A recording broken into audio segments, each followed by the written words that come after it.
منيرا.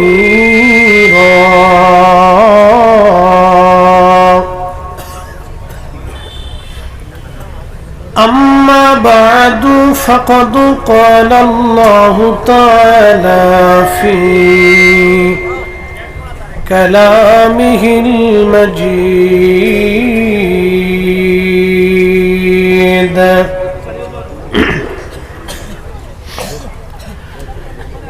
يا أيها الإنسان ما غرك بربك الكريم الذي خلقك فسواك فعدلك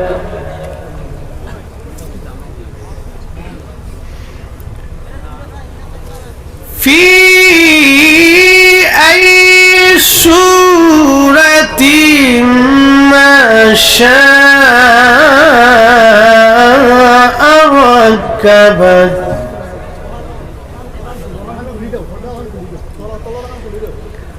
كلا بل تكذبون بالدين وإن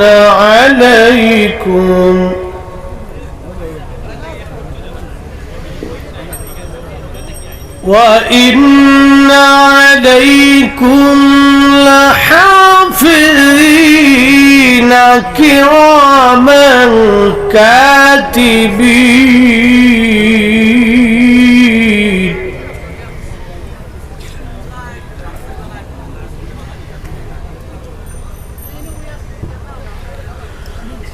وإن عليكم لحافظين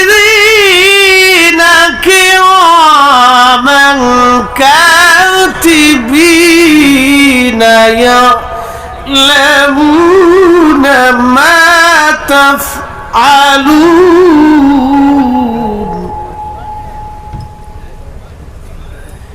صدق الله المولانا العظيم وصدق رسوله النبي الحبيب الكريم. وفي آيات أخرى في شان حبيبه: إن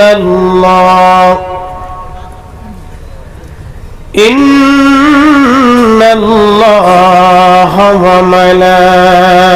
وملائكته يصلون على النبي يا أيها الذين آمنوا صلوا عليه وسلموا تسليما. اللهم صل على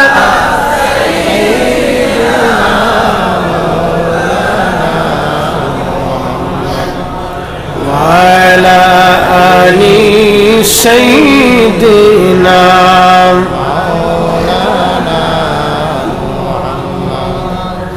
উড়ে যা উড়ে করিমগঞ্জের হাওয়া যাউরে উড়ে মদিনায় উড়ে যাউরে হাইলা কান্দির হাওয়া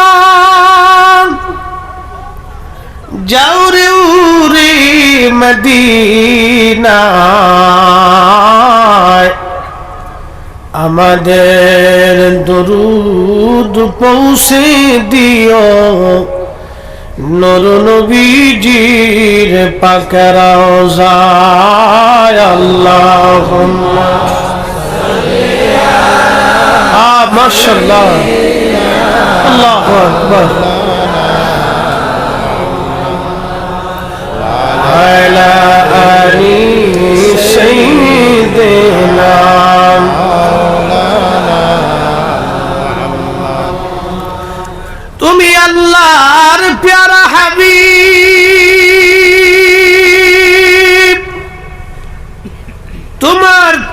তুলনা নাই কেউ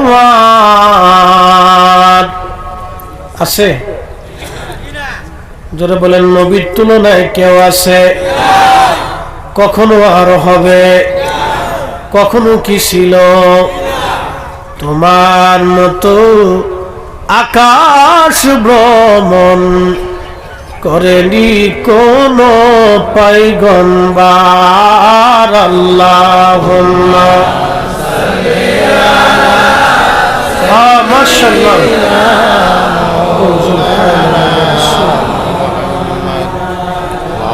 আলা আলি সাইয়্যিদিনা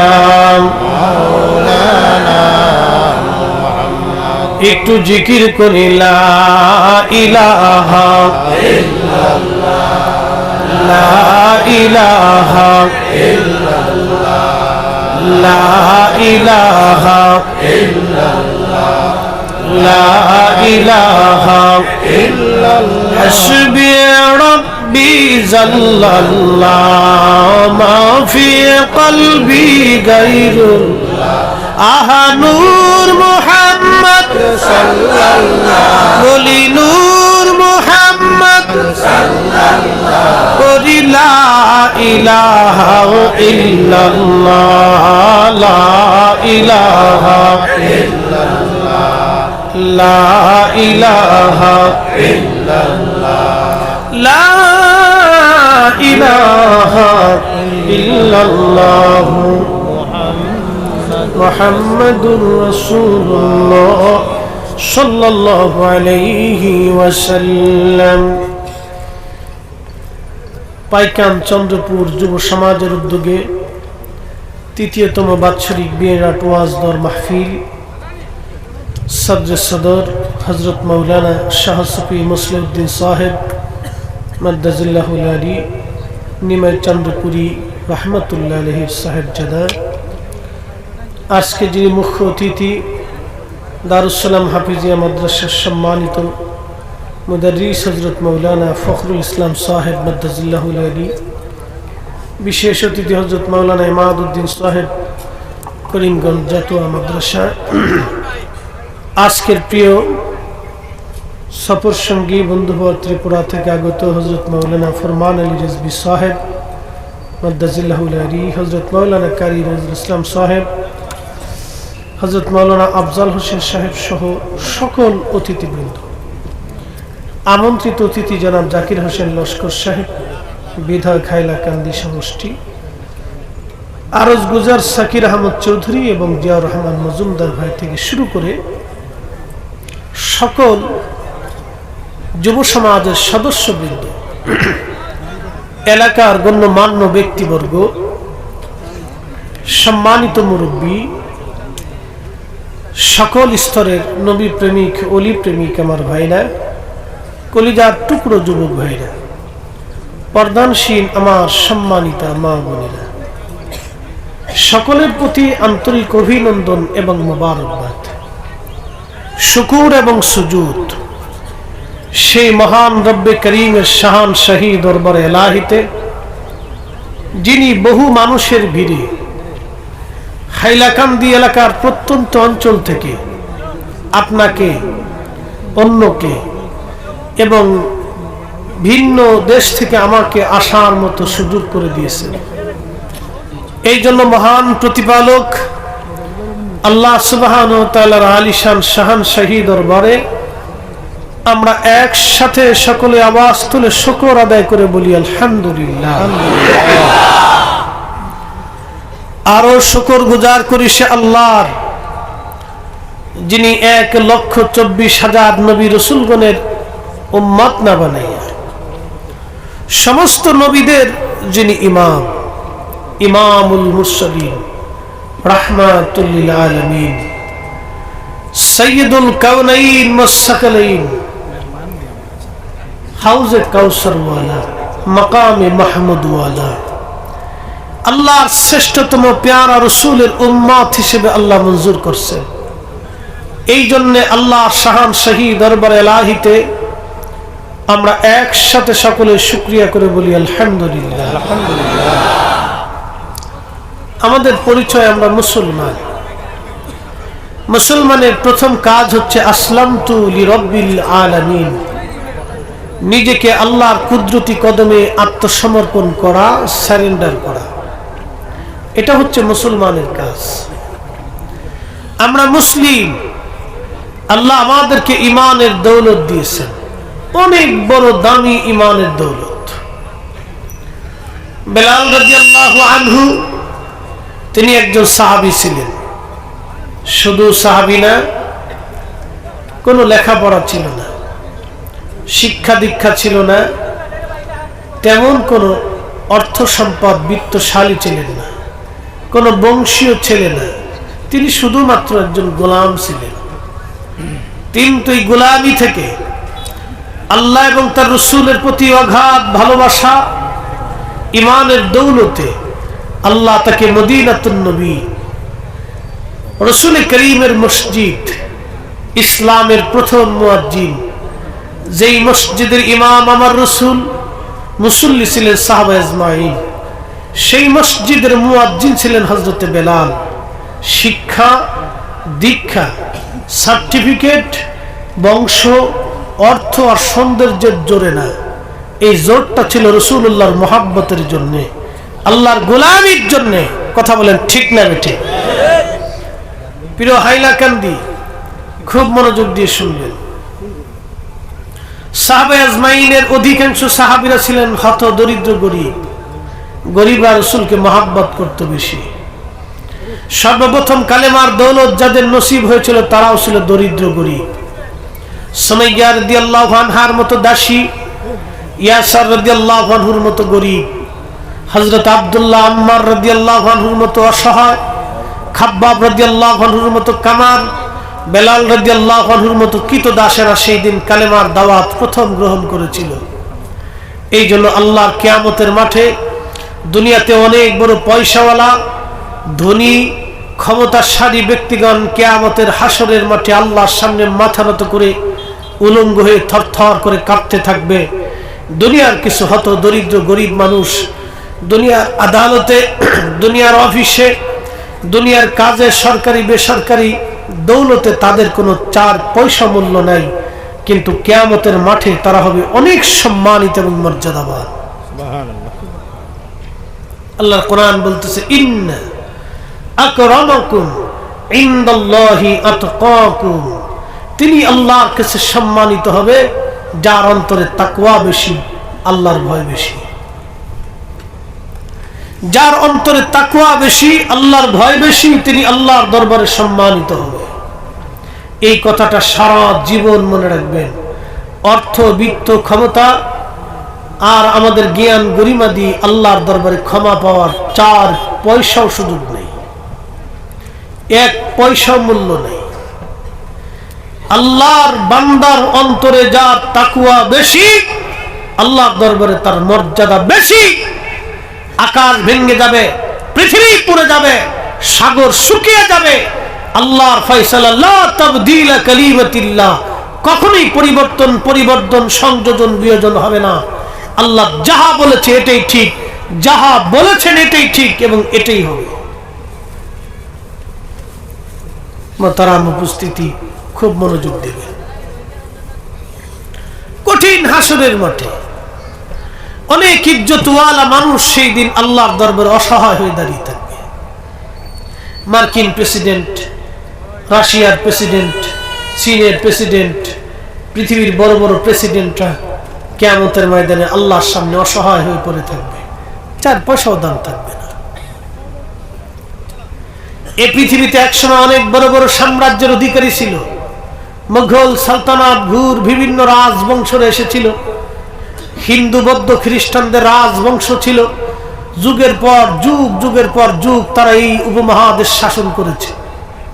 উসমানীয় সাম্রাজ্য, পার্সিয়ান সাম্রাজ্য, রোমান সাম্রাজ্য, চাইনিজ সাম্রাজ্য, চেঙ্গিস খানের সাম্রাজ্য, মঙ্গোলিয়ান সাম্রাজ্য, পৃথিবীতে রুশিয়ান সাম্রাজ্য, ফ্রান্সের সাম্রাজ্য, আর বহু ফাতিমীয়, আব্বাসীয়, উমাইয়া, বহু সাম্রাজ্য ইসলামে অন ইসলামে সারা পৃথিবীতে ছিল।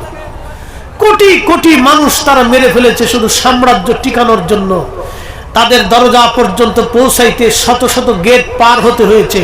তাদেরকে পাহারা দিয়েছে লক্ষ লক্ষ সৈন্যরা, তাদের নিরাপত্তার জন্য নিয়োজিত থেকেছে কোটি কোটি লক্ষ লক্ষ মানুষেরা, যাদের নিরাপত্তার জন্য নিঃশৃন্দ একেবারে গোয়েন্দা ডিবিসিআইডি যাই বলেন না কেন সব তাদের কাজে নিয়োজিত থাকতো। অনেক বড় বড় পাহারান এবং কমান্ডো সৈন্যরা তাদের পাহারায় নিয়োজিত থাকতো, তাদের জীবন যাতে কেউ কেড়ে নিতে না পারে। কিন্তু বলুন, তারা কি পৃথিবীতে আছে না কবরে চলে গেছে? চলে গেছে, পৃথিবীতে নাই। কারো কবরের নিশ্চিহ্নতা হারিয়ে পড়েছে, কারো কবরের চিহ্ন দুনিয়াতে নাই। বিরাট বড় বড় প্রাসাদ পড়ে আছে, কিন্তু গর্জন তর্জন হাক সেই নীতি সাম্রাজ্য তাদের আজ দুনিয়াতে নেই। পৃথিবীটা এরকম, দুনিয়াটা এইরকমই। সাম্রাজ্য হারিয়ে গেছে, কবর পর্যন্ত হারিয়ে গেছে, সমাধি পর্যন্ত হারিয়ে গেছে।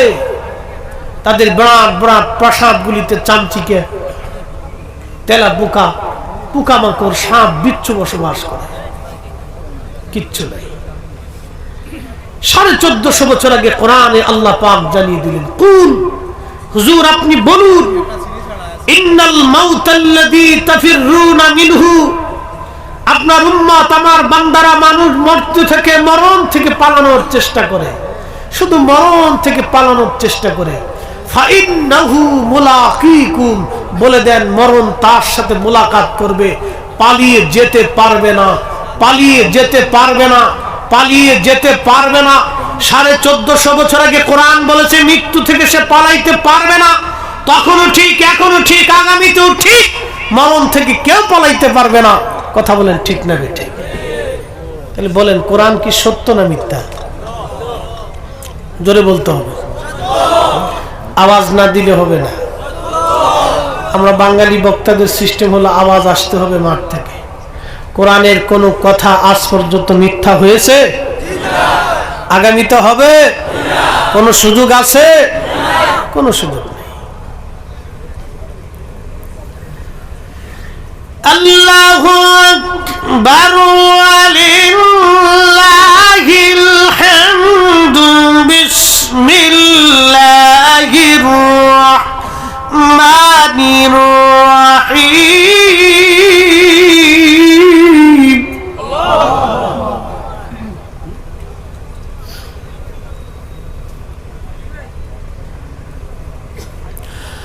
সুম্মা তুরাদ্দুনা ইলা আলিমিল গায়বি ওয়াশ শাহাদাত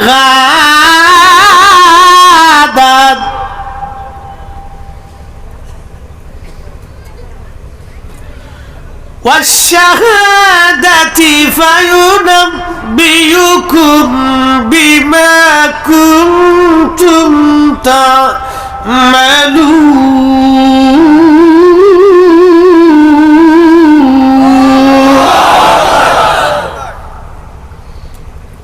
কার কালাম?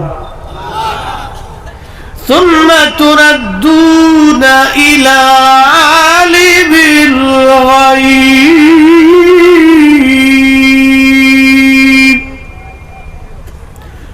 গায়বি ওয়াশ শাহাদাত।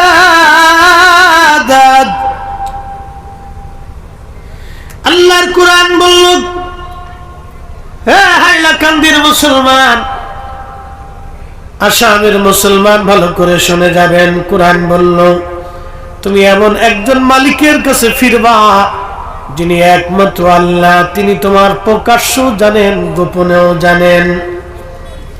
ফায়ুনাব্বিউকুম বিমা কুনতুম তা'মালুন। তুমি যা করো না কেন, সেই দিন আমার রব, আমার আল্লাহ তোমাকে সব কিছু জানায়া দিবে, কোনো কিছুই আল্লাহর গোপন রাখবে না।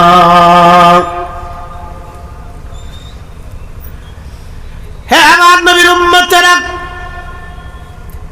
আল্লাহর কোরআন বলবে, ইন্না আলাইকুম লাহাফিযিন কিরামান কাতিবিন ইয়ালামুনা মা তাফআলুন। দুই কাঁধে দুইজন ফেরেশতা, জীবনেও কোনোদিন আমরা দেখি নাই, দেখা সাক্ষাৎ কোনোদিন হয় নাই, কথাবার্তা হয় নাই, কিন্তু আছে। আমরা মুসলমানরা বিশ্বাস করি আমাদের দুই কাঁধে দুইজন ফেরেশতা থাকেন, একজন কিরামান কাতিবিন, দুইজন ফেরেশতা, তাদের কাজ হলো ইয়ালামুনা মা তাফআলুন, তোমরা যাহা করো না কেন তারা সব জানে। গোপনে যা করেন আল্লাহ সব লেখেন, প্রকাশ্যে যা লেখেন জানেন বলেন আল্লাহ তো এই কিরামান কাতিবিন দিয়ে সব লেখান। কোনো কিছু আপনার জীবনে গোপন থাকবে না বলে এটা কি করে সম্ভব? আজকে উন্নত বিশ্বের যুগে, স্যাটেলাইটের যুগে, একটা স্যাটেলাইট দিয়ে, ইন্ডিয়ান স্যাটেলাইট দিয়ে সারা ইন্ডিয়ার ভিতরে কোথায় কি আছে ধরা যায়। এমনকি বাড়ির ঘরের মধ্যে কি আছে তাও দেখা যায়, উঠানের মধ্যে কি আছে স্যাটেলাইটের মাধ্যমে দেখা যায়। এটা উপগ্রহ, একটা স্যাটেলাইট লক্ষ লক্ষ মাইল দূর। একটা স্যাটেলাইট দিয়ে যদি আপনার ঘরের অংশ দেখা যেতে পারে, তাহলে আপনারা বলেন তো আল্লাহর কাছে কোনো কিছুই গোপন নাই, আল্লাহর কাছে সব কিছুই ওপেন। যতই চেষ্টা করেন পালানোর কোনো রাস্তা নাই, ঠিক কিনা? কোনো রাস্তা নাই। হাইলাকান্দির মুসলমান খুব মনোযোগ দিয়ে, খুবই মনোযোগ দিয়ে কথাগুলি শুনে যাবেন। আমি কোরআন শরীফ থেকে দুটি কথা আপনাদেরকে শোনাবো। তাহলে আমাদের কাজ কি? আমাদের কাজ হলো আল্লাহর কোরআন বলে, ইয়া আইয়ুহাল্লাযীনা আমানু তাকুল্লাহা হাক্কা তুকাতিহি ওয়া লা তামুতুন্না ইল্লা ওয়া আনতুম মুসলিমুন। আমাদের কাজ আল্লাহ বলে, ইমানদার আমি আল্লাহকে ভয় করো। কি করে তুমি ভয় করবে? ভয় করার মতো তুমি ভয় করো, ভয় করার মতো তুমি ভয় করো। ভয় যেভাবে করলে ভয় হয় সেইভাবে তুমি করো, ভয় করার মতো ভয় করো। হযরত ওমর রাদিয়াল্লাহু আনহু সারা রাত ঘুরে ঘুরে তিনি দেখতেন কে খায় কে খায় না, কে ঘুমায় কে ঘুমায় না। হযরত ওমর বেদুইন এলাকায় চলে গেল। বদু, আরবি অঞ্চলে মরুভূমির ভিতরে কিছু বেদুইন থাকে। বদু অত্যন্ত দুর্দর্শ এবং তারা কষ্ট সহিষ্ণু হয়ে থাকে। বদু, এই বদু অঞ্চলে তিনি চলে গেলেন রাতের আধার। বদু অঞ্চলে চলে যাওয়ার পরে হযরত ওমর লক্ষ্য করলেন একটা বদুর ঘরের ভিতর থেকে মিট মিট মিট মিট করে আলো জ্বলে।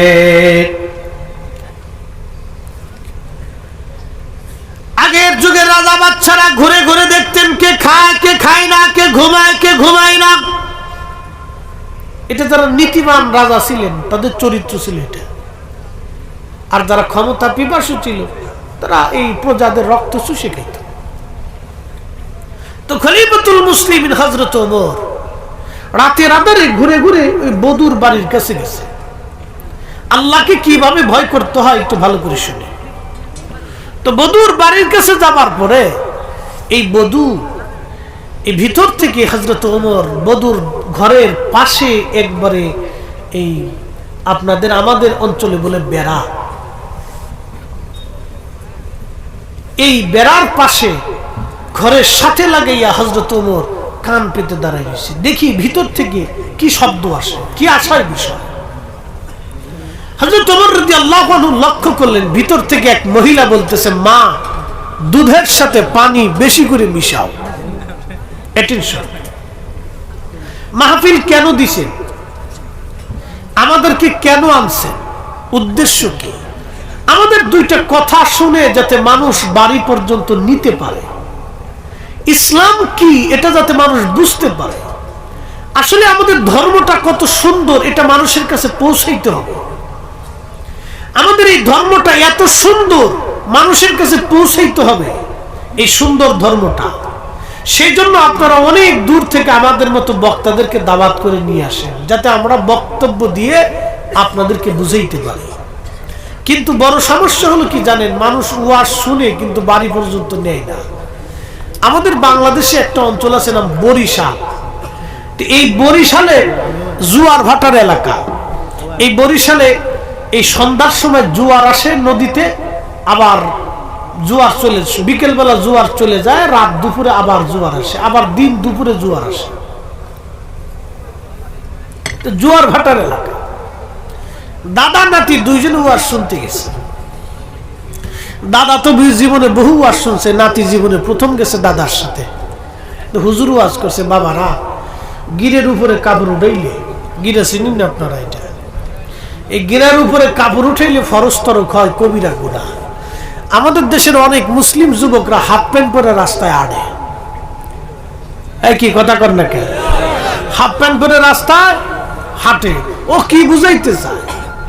আরে গরু গাদাস এগুলোর তো কাপড় চোপড় নাই, ওরা ল্যাংটা হয়ে চলে। তুই মানুষ হয়ে কেন ল্যাংটা হয়ে চলবি? হ্যাঁ, শিল কুত্তা পশু পাখি প্রাণী, ওদের কাপড় চোপড় নাই, ওদের কোনো শরীয়ত নেই, ওদের কোনো ধর্ম নাই, ওর একটা জীব, ও ল্যাংটা হয়ে চলে। তুমি মুসলমান হইয়া মানুষ হইয়া তুমি ল্যাংটা হয়ে চলো, কারণটা কি? তাহলে মানে বোঝা গেল তোমার মানুষত্ব একবার লো পর্যায়ে চলে গেছে, তুমি মানুষ হইতে পারো। তুমি কি মানুষ বুঝাইতে চাও? আজকে আধুনিকতার ছোঁয়ায় মনে কিছু নিবেন না, মেয়েরা পুরুষের প্যান্ট পরা ধরছে, পুরুষের জাঙ্গে, দুঃখিত, পুরুষের প্যান্ট আর পুরুষের শার্ট, পুরুষের গেঞ্জি মেয়েরা পরা ধরছে। আচ্ছা, এত কিছু বাদ দিয়ে পুরুষের প্যান্ট তোরা নিলি কেন? তো প্যান্ট নিলি, গেঞ্জি নিলি, সবকিছু নিলি, তো জাঙ্গিটাও লয়ে যায়। এই কি কথা কর না কেন? নারী তো নারীর সুরতে থাকবে, নারী কেন পুরুষের সুরতে আসবে?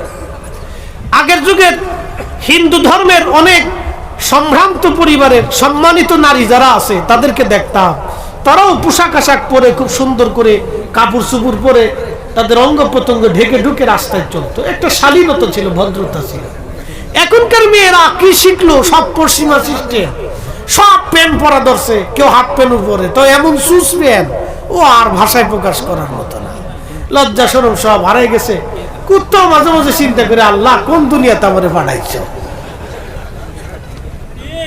এই ঠিক আছে বলেন কেন? জোরে বলে। এগুলো আমরা তো মানুষ, আমরা কি?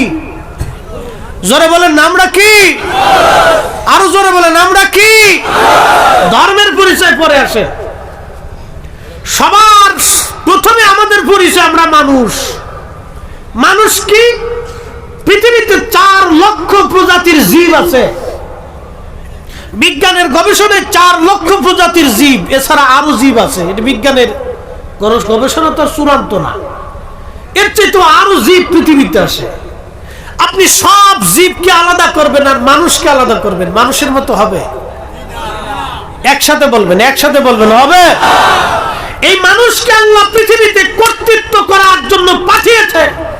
এজন্য মানুষ জাতি দুনিয়াতে পাঠানোর আগে বিরাট বড় ফেরেশতা মণ্ডলীর সামনে আল্লাহ প্রস্তাব দিয়েছিলেন, ইন্নী জাইলুন ফিল আরদি খলিফা, আমি পৃথিবীতে আমি আল্লাহর প্রতিনিধি পাঠাবো।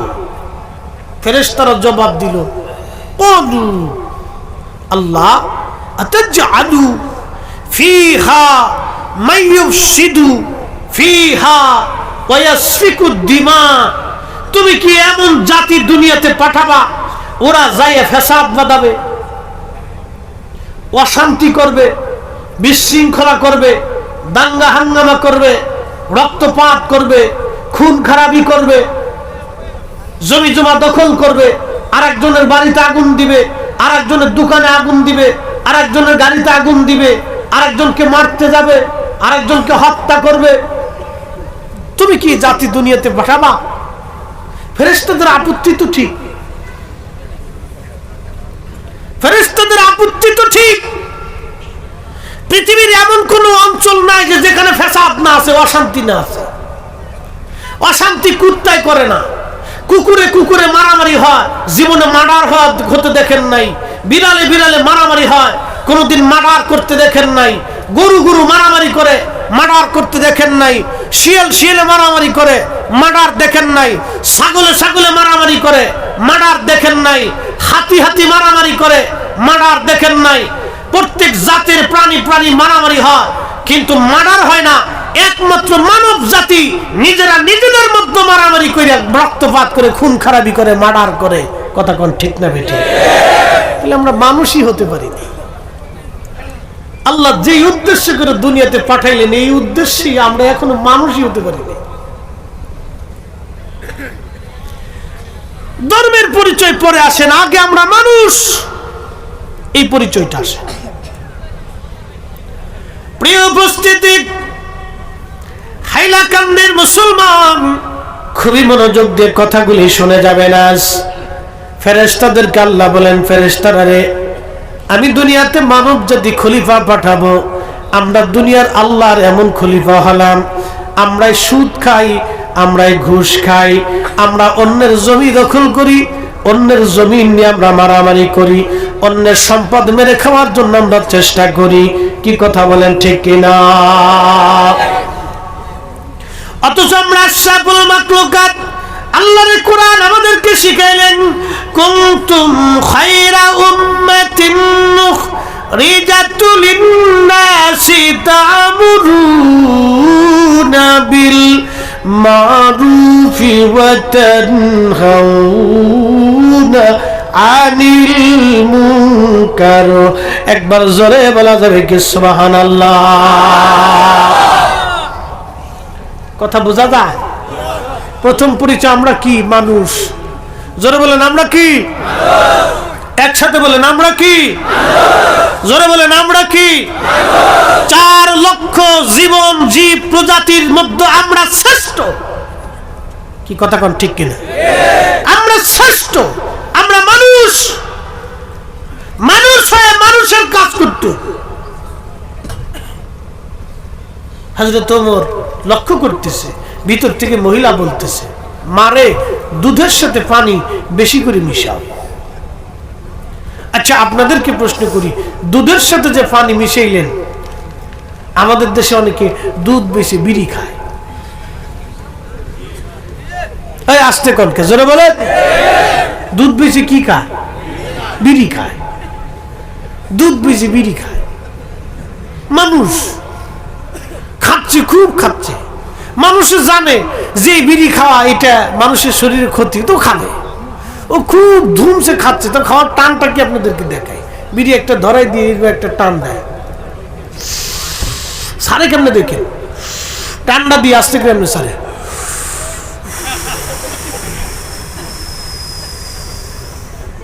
মানে খুব শান্তি। লাস্টে বিড়ির পিছনের অংশটুকু দূর আছে, হেতার একটা সুখ টান। হ্যাঁ, আপনাদের ভারতে কি বলে? বাংলাদেশে কয় সুখ টান। লাস্টে একটা সুখ টান দিব রে। আচ্ছা, বিড়ির ভিতরে সুখ আছে, চিন্তা করেন, সুখ টান। আমি একদিন এক কেয়ারটেকার বাথরুমে ঢুকছি।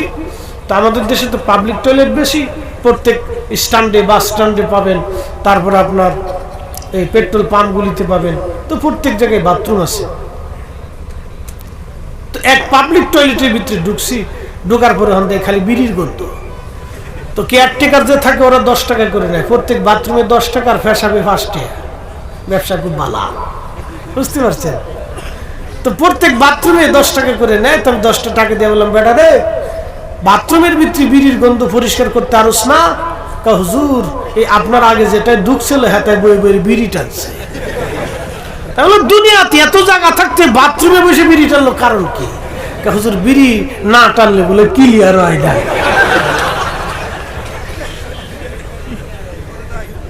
তার মানে হে বিড়ি ধরে নাই, বিড়ি হেরে ধরছে, ওরে বিড়ি ধরে ফেলছে একবার। এই অবস্থা আমাদের। প্রিয় মুসলমান, হাইলাকান্দি ভারতের মুসলমান, হযরত ওমর লক্ষ্য করতেছে, ভিতর থেকে এক মহিলা ডাক ডাকে, মা দুধের সাথে পানি বেশি করে মিশাও। মেয়েটা জবাব দিয়ে বলল, মা দুধের সাথে যদি পানি মিশাই, ওমরের গোয়েন্দা যদি জানে, কালকে মসজিদে নববীর সামনে এই দুধের সাথে পানি মিশানোর জন্য, অন্যায় করার জন্য আমাদের বিচার হবে রে মা।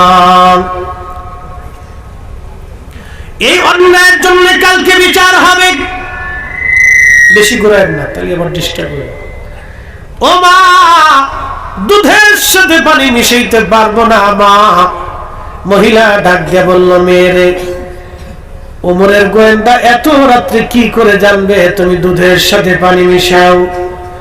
পানি মিশাও মা, ওমরের গোয়েন্দা জানবে না। মুসলিম মেয়েটা সেই দিন জবাব দিল, মা দুধের সাথে পানি মিশাইলে ওমরের গোয়েন্দা যদি না জানে, আমার মালিক আমার আল্লাহ ফায়ুনাব্বিউকুম বিমা কুনতুম তা'মালুন, কেউ না জানলেও আমার আল্লাহ জানে মা। ওই আল্লাহ যেহেতু জানে, আল্লাহ যেহেতু দেখে, আমি দুধের সাথে পানি মিশাবো না। চিৎকার মেরে জোরে বলবেন কি আল্লাহু আকবার। তেলের গাড়ি তেলে চলে,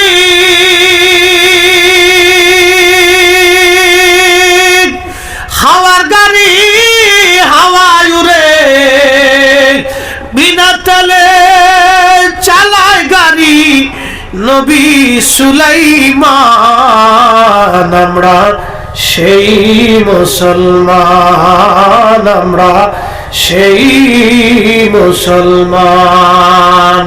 মসজিদে জুতা চুরি করে নিয়ে যায়, মাহফিল থেকে জুতা চুরি করে নিয়ে যায়, অন্যের মাল কেড়ে নেই, অন্যের সম্পদ কেড়ে নেই, অন্যের জমি দখল করে নেই, হালাল খাই না, সুদ খাই, ঘুষ খাইয়া, আরাম খাইয়া অন্যের ক্ষতি আমরা করে থাকি। কথা বলেন ঠিক কিনা? আমরা সেই মুসলিম, আমরা সেই মুসলিম। এই ভারতের খাজা বাবা আজমিরি এক আনা সাগরের পানি একটা লুটার ভিতরে নিয়েছিলেন। আমরা সেই মুসলমান, আমরা সেই মুসলিম। শাহজালাল আহমদ মুজাররদি জায়নামাজ বিছাইয়া সুরমা নদী পারি হয়েছিলেন। আমরা সেই মুসলিম, আমরা সেই মুসলমান। অস্তিত্ব হারিয়ে ফেলতেছি ভুলের জন্য, আমাদের ভুলের জন্য আমরা আমাদের অস্তিত্ব হারাচ্ছি। মুসলমান মেয়েটি ডাকতে বলল, মা ওমরের গোয়েন্দা যদি না জানে, আমার আল্লাহ জানে, দুধের সাথে পানি মিশাবো না মা। হযরত ওমর গোলামকে বললেন, গোলাম রে জায়গাটা চিহ্নিত করে রাখো, কালকে সকালবেলা এই ফ্যামিলির খোঁজ আমাদের নেওয়া লাগবে, কে কে আছে না আছে। খলিফা চলে আসলেন, ফজরের নামাজ পড়ে গোয়েন্দারা যে রিপোর্ট দিল, আমিরুল মুমিনিন ওই মহিলার স্বামী মারা গেছে, তারা খুবই দরিদ্র, কোন রকম উট ছাগল দুম্বার দুধ বিক্রি করে তারা সংসার চালায়। হযরত ওমর ছেলেদেরকে ডাক দিলেন, এ ছেলেরা তোমরা বলো তোমাদের মধ্যে কে বিয়ে করবা? বড় ছেলে আব্দুল্লাহ ইবনে ওমর রাদিয়াল্লাহু আনহু, যিনি রাসূলুল্লাহর অনেক বড় দামি সাহাবী ছিলেন, অনেক বড় মুহাদ্দিস সাহাবী এবং মুফতি সাহাবী ছিলেন, তিনি জবাব দিলেন, না আব্বাজান, আমার স্ত্রী আছে, আমি আর বিয়ে করার প্রয়োজন নাই, আমার ছোট বোনকে আপনি বিবাহ দিয়ে দেন। হযরত ওমর জিজ্ঞেস করেন, বেটা তুমি কি বিয়ে করবা? ছেলে বলল, আব্বাজান আপনি যদি বিয়ে দেন আমি অবশ্যই বিয়ে করব। তখন হযরত ওমর বললেন, বেটা রে আমি একটা মেয়ে পছন্দ করছি, বেদুইন ঘরে, খুবই দরিদ্র, দুধ বিক্রি করে তারা সংসার চালায়। বলেন তো খলিফাতুল মুসলিমিন হযরত ওমর কত বড় খলিফা আজকে বুঝাই। বর্তমানে ইরান, ইরাক, ইয়ামান, ওমান, সিরিয়া, জর্দান, লেবানন, ফিলিস্তিন, লিবিয়া, সৌদি আরব, কাতার, দুবাই, বাহরাইন, কুয়েত, এই পুরো অঞ্চলের তিনি খলিফাতুল মুসলিমিন। কত বড় দেশের খলিফা চিন্তা করেন তো। দুধ বিক্রি করনেওয়ালা মেয়ের সাথে ছেলের বিয়ে দিচ্ছে, আর আপনারা মেয়ে ছেলে বিয়ে দেওয়ার সময় খালি চামড়া তালাশ করেন কোনটা সুন্দর। কথা কর না, আর যে বেডি বেশি টিকটক করে এই বেডির খুব পছন্দ হয়। টিকটক খালি করতে পারলেই হয়েছে, বেডি খুব ভালো।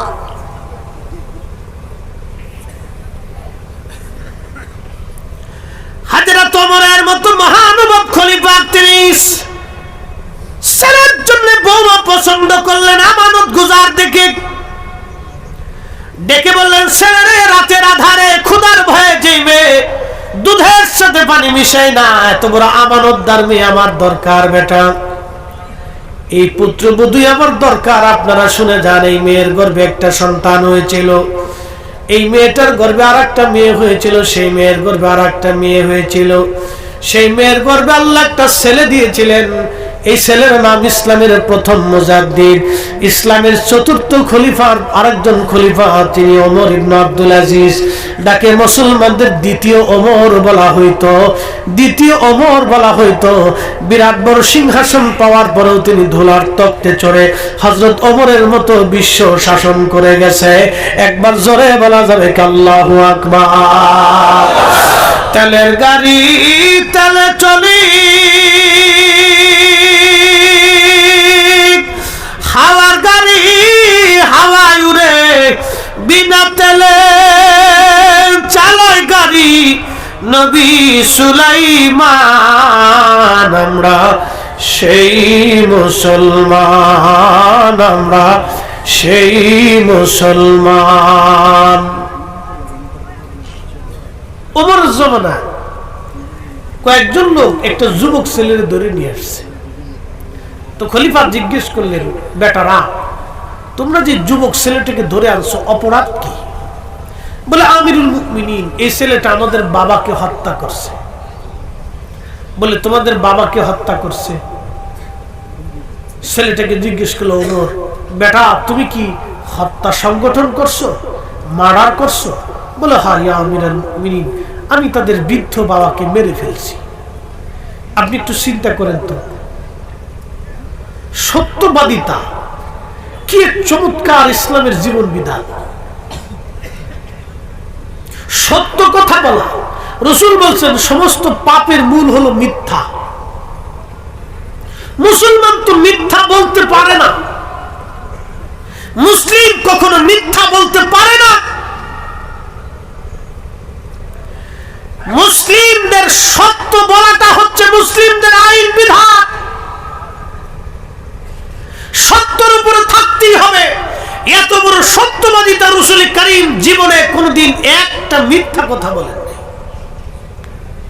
একসাথে জোরে বলবেন আল্লাহু আকবার।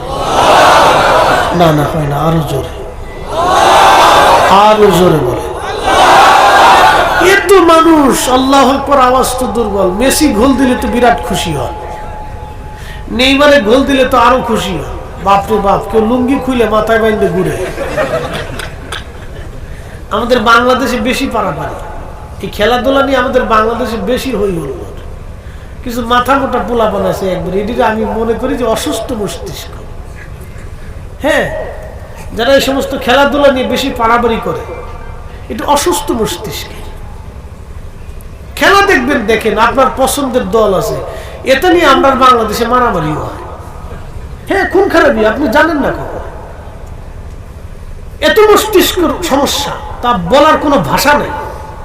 মানুষ বেকার থাকলে যা হয়, এই যে আমাদের একজন জ্ঞানী ঠিক কথা বলছিলেন যে অলস মস্তিষ্ক শয়তানের কর্মশালা। আমার দিকে তাকান, আমরা ঘুমানোর টাইম পাই, ঘুমানোর মতো সময় হয় না। দুইটা তিনটে করে প্রোগ্রাম, ঘুমাবো না, প্রোগ্রাম করবো না, নসিহত করবো না, ওয়াজ করবো না, স্ত্রী সামলাবো না, সংসার সামলাবো না, কমিটির সাথে যোগাযোগ করবো না, আবার আপনাদের মাহফিলের চাপ, হুজুর ডেট নেন, কবে দিবেন, কবে আসবেন, কবে দেখা করবো, এক নানান পেরেশানি।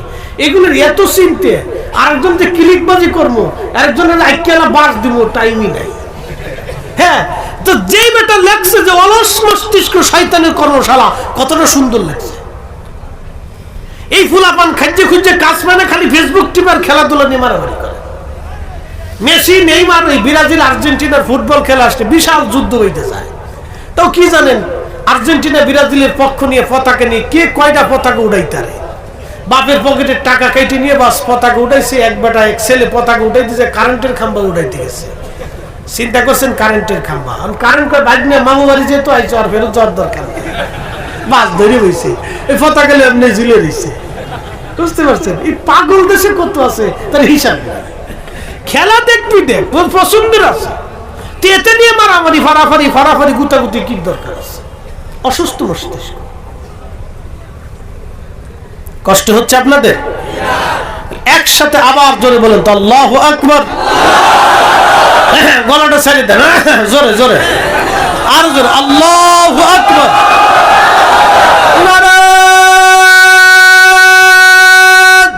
কিন্তু আপনারা আস্তে দিন না জোরে দিয়ে। আমরা যদি মনে করেন যে সিলাইতে পারি তা আপনি পারতেন না কেন?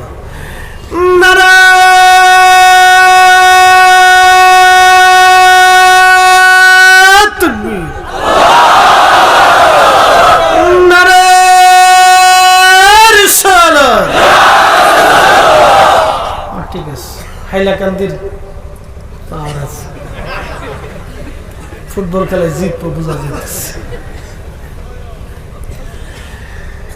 আল্লাহু আকবার ওয়ালিল্লাহিল হামদু বিসমিল্লাহির রাহমানির রাহিম।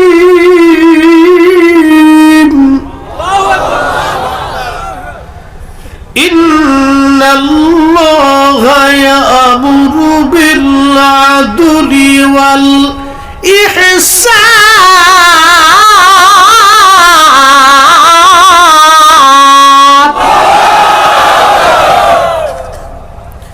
আল্লাহর কোরআন বলল, আমি আল্লাহ তোমাদেরকে হুকুম করলাম তোমরা পৃথিবীতে ন্যায় বিচার করবা, ন্যায় কখনো অন্যায় করবা না, ন্যায় কাজ করবা, অন্যায় করবা না। এরপরে আল্লাহ বললেন তুমি ইহসান করবা, দয়া, তোমরা সৃষ্টিকে দয়া করবা, মানুষকে দয়া করবা, তোমরা ইহসান করবা, দয়া করবা এবং ন্যায় বিচার করবা। দুনিয়াতে তোমরা ন্যায় বিচার করবা। হযরত ওমর রাদিয়াল্লাহু আনহু ওই ছেলেটাকে ডাক দেয়া বললেন, যুবক তুমি কি তোমার এই বৃদ্ধ বাবাকে হত্যা করছো? বলে হ্যাঁ। বলে কি জন্য তুমি মার্ডার করলা বলো? যুবক ডেকে বলল, আমিরুল মুমিনিন, আমার একটা উটের ছানা ছিল, উটের বাচ্চা। আপনারা দেখবেন আমাদের দেশে গরুর বাচ্চা হলে ওই গরুর বাচ্চার গলার মধ্যে মালিক ঝুনঝুনি বেঁধে দেয়, ওই বাচ্চা দৌড়াদৌড়ি করে খেলাধুলা করে আর মালিকের মনে ভালো লাগে, আনন্দ লাগে। মালিক বুকের মধ্যে কোলের মধ্যে জড়িয়ে ধরে চুমা খায়, আদর করে। ছাগলের বাচ্চা হলে ছোট ছোট মেয়েরা ছাগলের বাচ্চা কোলের মধ্যে নিয়ে বসে থাকে, বিড়ালটাকে কোলের মধ্যে নিয়ে বসে থাকে। এইভাবে এই মানুষগুলি ছোট ছোট প্রাণীদেরকে আদর করে, কারণ দেখতে সুন্দর দেখা যায়। ওই যুবক ডেকে বলল, আমিরুল মুমিনিন, আমার এই উটের বাচ্চাটা দেখতে খুবই সুন্দর। সে খেলতে খেলতে ওই বৃদ্ধের খেজুর বাগানে চলে গিয়েছিল, আর বৃদ্ধ লোকটা একটা পাথরের আঘাত করে আমার উটের বাচ্চার চোখ উঠিয়ে ফেলে দিয়েছে। আমার উটের বাচ্চার চোখ বেরিয়ে গেছে। আমি দৃশ্যখানা দেখে সহ্য করতে পারি নাই। আমি একটা মস্ত বড় পাথর হাতে নিয়ে বৃদ্ধকে কষ্ট দেওয়ার জন্য একটা পাথর ছুঁড়ে মেরেছিলাম। ওই পাথরে আঘাত সহ্য করতে না পারে বৃদ্ধ মারা গেছে। আমিরুল মুমিনিন, আমি ইচ্ছা করে মারি নাই, ভুলবশত এটা মার্ডার হয়ে গেছে।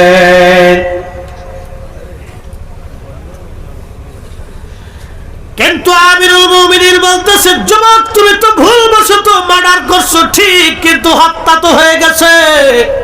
কোরআন বলল, মান কাতালা নাফসান বিগাইরি নাফসিন আও ফাসাদিন ফিল আরদি ফাকান্নামা কাতালান নাস জামিয়া।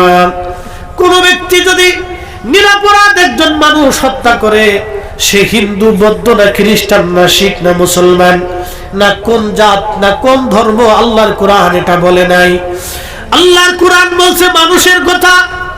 পৃথিবীতে নিরপরাধ একজন মানুষকে তুমি যদি হত্যা করো, অন্যায় কারণে যদি তুমি তাকে মেরে ফেলে দাও, আল্লাহর কোরআন বলল তামাম পৃথিবীর মানুষ মেরে ফেললে দিলে যে পরিমাণে গুনাহ, যে পরিমাণ অপরাধ, একজন নিরপরাধ মানুষ মেরে ফেলে দিলে সেই পরিমাণ অপরাধ।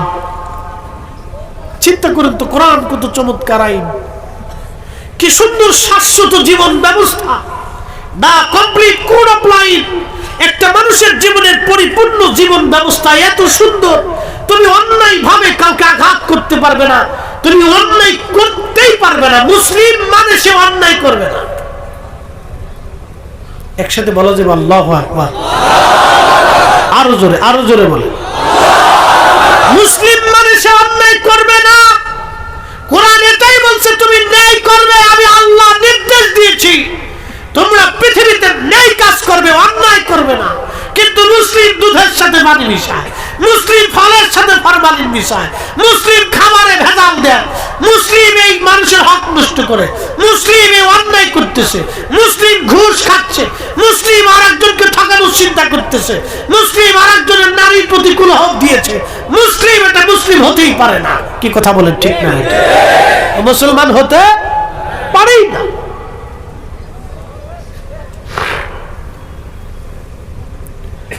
হাইলাকান্দের মুসলমান হযরত আমিরুল মুমিনিন ওমর ডাক দিয়ে বললেন, বেটা তুমি তো হত্যা করে ফেলছো, আল্লাহর বিধান মোতাবেক, কোরআনের আইন মোতাবেক তোমার প্রতি মৃত্যুদণ্ড আরোপ করা হলো, তোমাকে মৃত্যুদণ্ড দেয়া হবে। ছেলেটা ডাক দিয়ে বলল, আমিরুল মুমিনিন, আল্লাহর ফয়সালা অনুযায়ী আপনি আমাকে মৃত্যুদণ্ড দিলেন, আমার কোনো আপত্তি নাই, আমি আল্লাহর ফয়সালার কাছে মাথা নত করলাম।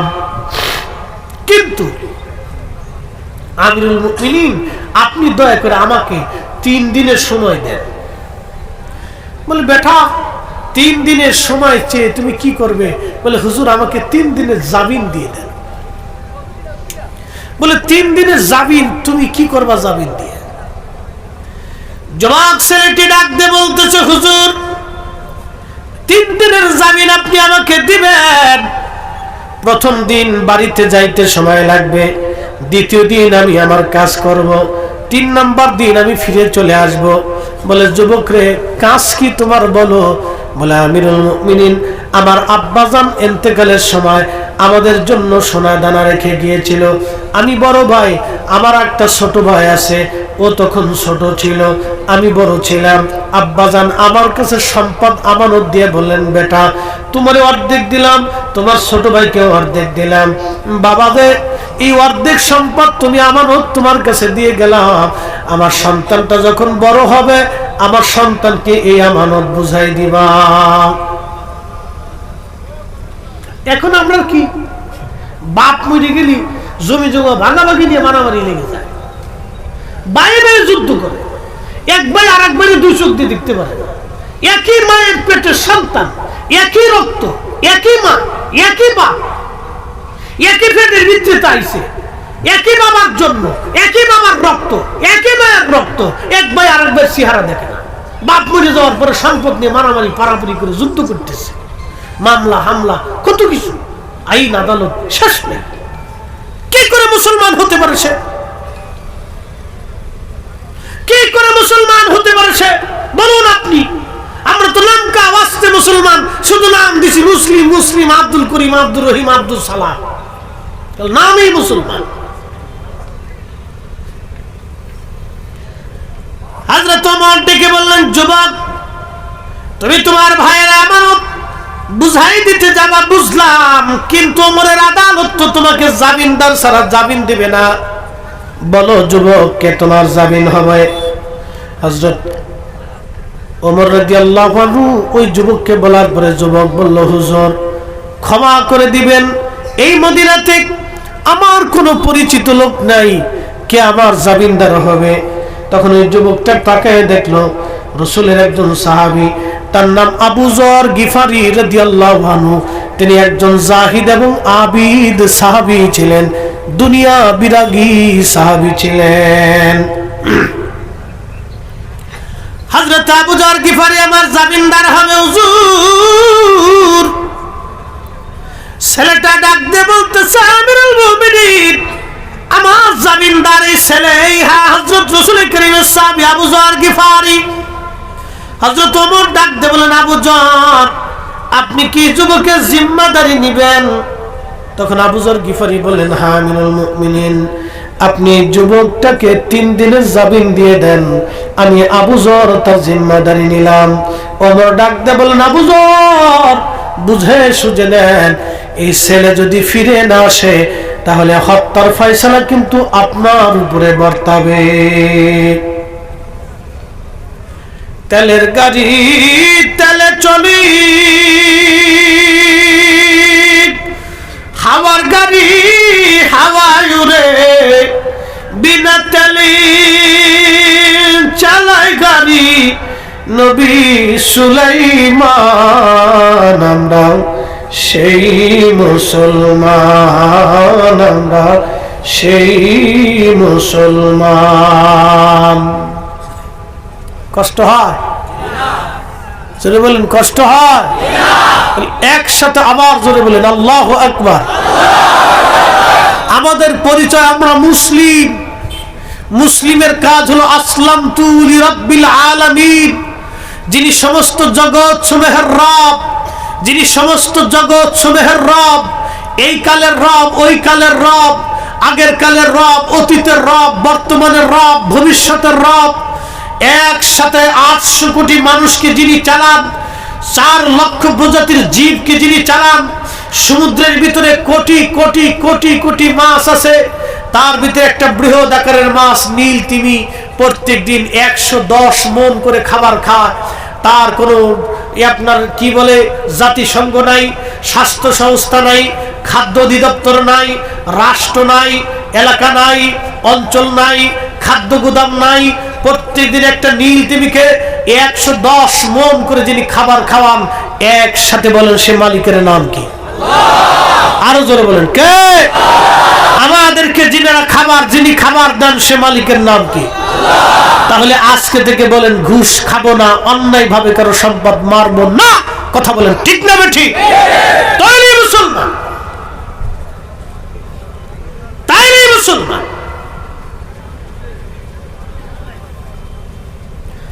প্রিয় উপস্থিতি, হাইলাকান্দিবাসী, হযরত ওমর ডাক দিয়ে বললেন, যুবক তুমি এবার জিম্মাদারি নিয়ে জামিন নিয়ে চলে যাও, তবে ফিরে আসবে। যুবক চলে গেল। আবু যর গিফারি 3 দিন পরে মদিনায় মসজিদে নববীতে আবার বিচার বসলো, আদালত। আবু যর গিফারি এক পাশে, বাদীর অন্য পাশে দাঁড়ানো, মামলার আসামি কিন্তু আর আসে না। সূর্য ডুবে যায়, ডুবে যায়। ব্যাপার কি, যুবক কেন ফিরে আসে না? সাহাবীরা কেঁদে ফেলে দিয়ে বলল, বাদীরা মামলা উঠে নাও, একটা যুবকের জন্য রাসূলুল্লাহর দামি সাহাবী আজ মারা যাবে। কারণ ওমর তো এমন বিচারক, পৃথিবীর কারো কথায় পরিচিত হয়ে প্রভাবে সে বিচার করবে না। আল্লাহর আইনের বাহিরে ইয়ার চুল পরিমাণ ফয়সালা হযরত ওমর দিবে না। আজকে নবীর একজন সাহাবী মারা যাবে, বাদীরা মামলা উঠায় নাও। বাদীরা বলে, না, বাবার হত্যার ফয়সালার জন্য আসছি, মামলা আমরা আজ উঠাবো না, হত্যার ফয়সালা নিয়ে তারপরে যাব। হযরত আবু যরকে ওমর বলেন, আবু যর তোমার আসামি কোথায়?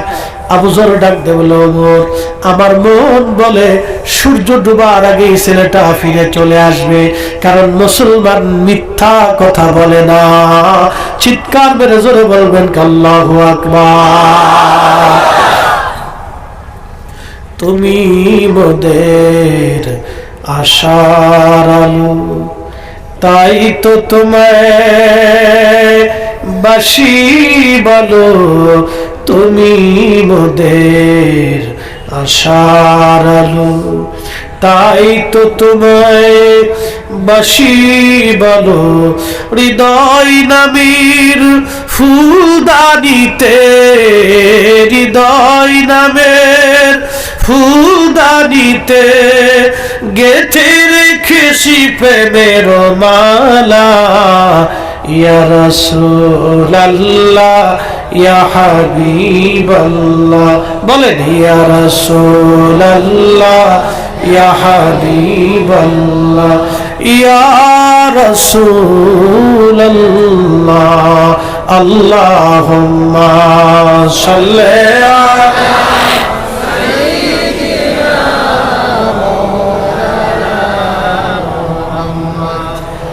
আলা সাইয়্যিদিনা।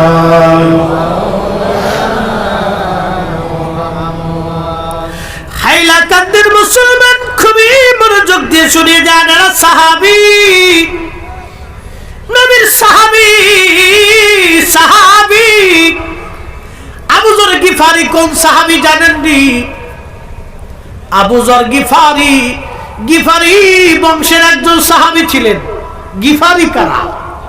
এদের পরিচয় ছিল ইসলাম গ্রহণ করার আগে এরা মরুভূমিতে ডাকাতি করত। দিন দুপুরে মানুষ মেরে ফেলতো, অর্থের জন্য মানুষ খুন করত, পুরা বংশটাই ডাকাতি করত, তাদের কাজ পেশা ছিল ডাকাতি করা। আমাদের বাংলাদেশের সুনামগঞ্জ একটা জেলা আছে, এই জেলায় বন্যার সময় ত্রাণ দিতে গেছি, ওই সময় লোকেরা বললো হুজুর একটা গ্রাম আছে, ওই এলাকার পুরা গ্রামের লোক চোর। কথা বুঝেন নাই? সারা গ্রামের মানুষ চুরি করে। বললাম এত চোর? কহ সব গ্রামের, ওই গ্রামের টোটাল মানুষ চুরি করে, আমরা বলি চোরের গ্রাম। ওই গ্রামের সাথে কেউ আত্মীয়তা করে না, বিয়ে শাদী করে না, ও খালি চুরি করে বেড়ায়। বুঝতে পারছেন? গ্রাম শুদ্ধ। আমি বলি পুলিশে ধরে না, পুলিশও জানে এটা চোরের গ্রাম, চোর। আমি বললাম তো ভালো হয় না, ইদানিং কিছুটা ভালো হয়েছে, আগে খালি চুরি করত। তো গিফারি বংশের মানুষ ডাকাতি করত। তা আবু যর গিফারি মক্কায় আসছিলেন নবীকে দেখার জন্য। নবীর সৌন্দর্য কথাবার্তা দেখে এক বাক্যে কালেমা পড়ে মুসলমান হয়েছে। চিন্তা করলো না, এই লোক মিথ্যা বলতে পারে না। আর আমরা দিন দুপুরে মানুষ হত্যা করি, মানুষের সম্পদ চুরি করি, মানুষের সম্পদ লুণ্ঠন করি, এই আমাদের কাজ ভালো না, এই লোকই সুন্দর কথা বলতেছে।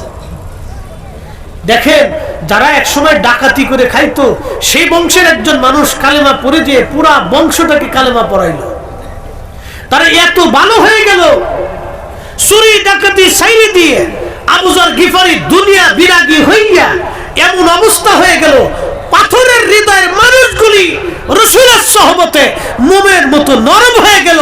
তিনি আমাদের নবী, যার জীবনে ভুল ছিল না, খাতা ছিল না, আইব ছিল না, দোষ ছিল না, ত্রুটি ছিল না, একটা কথাও জীবনে মিথ্যা বলেন নাই, অন্যায় ভাবে কাউকে একটা আঘাত কোনোদিন থাপ্পড় মারেন নাই, কোনোদিন জবান থেকে তার ফায়সা কথা আসে নাই, এক বিন্দু পরিমাণ আমানত জীবনে কারো খেয়ানত করেন নাই। রাসূল করিম আরবের জমির জাহিলিয়াতের সময় ছিলেন ব্যান, ওনার নাম ছিল আল আমিন। আল আমিন শব্দের অর্থ হলো বিশ্বাসী। তিনি এতটাই বিশ্বাসী ছিল যে মানুষের আমানত যেইভাবে দেওয়া হতো উনি ওইভাবেই আবার ফেরত দিতেন। রাসূল বলেছেন কিয়ামতের আগে ওয়াদাউল আমানা, আমানতের খেয়ানত বাড়বে।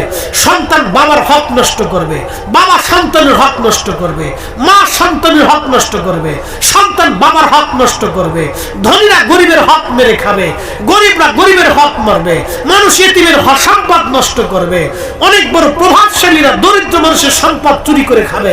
এই আমানতের খেয়ানত সারা পৃথিবীতে এখন চলতেছে। কথা বলেন ঠিক না বেঠিক? এটা কিয়ামতের আলামত। হাইলাকান্দির মুসলমান হযরত ওমর রাদিয়াল্লাহু আনহু আবু যরকে বলেন, আবু যর গিফারি বলো তো তোমার আসামি কি ফিরে আসবে? আবু যর গিফারি ডাক দিয়ে বলল, আমিরুল মুমিনিন, মুসলমান কখনো মিথ্যা কথা বলে না। আমার মন বলে ওই যুবক আমাদের মাঝে ফিরে আসবে। চিৎকার মেরে বলেন না মারহাবা। আহা, মুসলমান কাকে বলে? আবু যর গিফারি দাঁড়িয়ে আছে, সন্ধ্যা ঘনিয়ে যাচ্ছে, ঠিক এমন সময় ওই যুবক দৌড়াইয়া দৌড়াইয়া হাফায়া হাফায়া ফিরে আসছে, সালাম দিল, আসসালামু আলাইকুম ওয়া রাহমাতুল্লাহি ওয়া বারাকাতুহু। ঠিক এমন সময় আমিরুল মুমিনিন জবাব দিলেন।